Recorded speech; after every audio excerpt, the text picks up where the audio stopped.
বৃষ্টি ভেজা বিকেলে এক টুকরো সবুজের খোঁজ। হ্যাঁ, আসসালামু আলাইকুম। স্বাগতম জানাচ্ছি আমার একটি নতুন ভিডিওতে।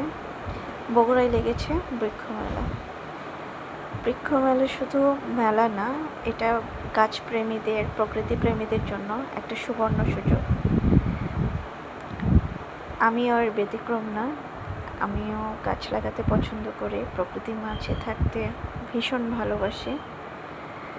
তাই আমিও মিস করি নাই বৃক্ষমেলায় যেতে। ভেজা মাটির গন্ধ, সবুজ পাতার সৌন্দর্য আর সারি সারি গাছ সব মিলে এক অন্যরকম অনুভূতি। এখানে রয়েছে বিভিন্ন ধরনের ফলের গাছ, ফুলের গাছ, ঔষধি গাছ, শোভাবর্ধনকারী গাছ এবং আরও অনেক কিছু। প্রতিটি গাছেরই রয়েছে আলাদা আলাদা বৈশিষ্ট্য। তবে সবথেকে বেশি ভালো লেগেছে আমার এদের ক্যাকটাস টাইপের যে গাছগুলো আছে এগুলোর কালেকশন দেখে।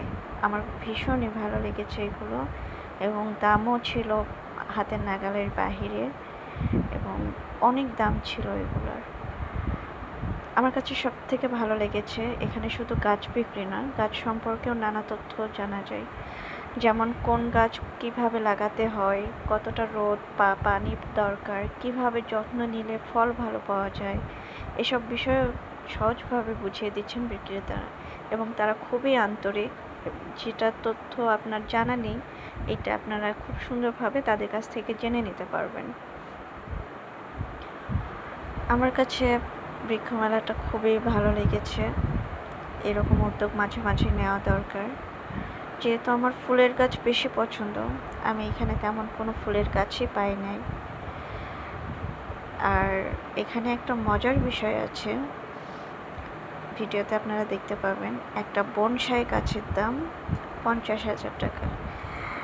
আমার মনে হয়েছে এটা হাইয়েস্ট দাম। এত দাম রাখার কারণ আমি জানি না।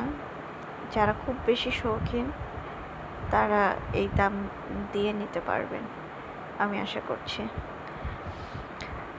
আমার বিশ্বাস, আমরা যদি বছরে অন্তত একটি করে গাছ লাগাই এবং তার যত্ন নিই, তাহলে আমাদের শুধু বাড়ি না, পুরো পরিবেশটাই আরও সুন্দর হয়ে উঠবে।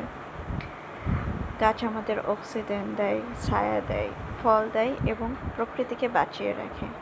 তাই আমাদেরও উচিত গাছকে বাঁচিয়ে রাখা এবং প্রকৃতিকে আরও সুন্দর করে তোলা।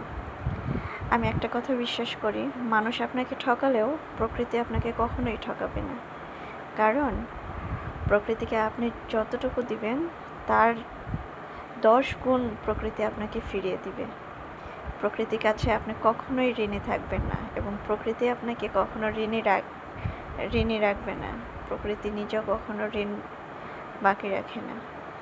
তো এখানে আমি কিছু গাছ নিয়েছিলাম বৃক্ষমেলা থেকে, আর আমার মেয়ে সুন্দরভাবে গাছগুলো লাগানোর চেষ্টা করতেছিল, আমাকে হেল্প করছিল।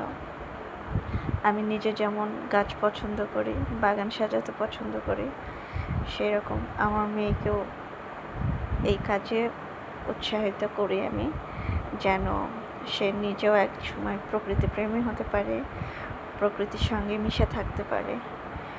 কারণ প্রকৃতি কখনো মানুষকে ঠকায় না, প্রকৃতিই জীবন। ধন্যবাদ সবাইকে।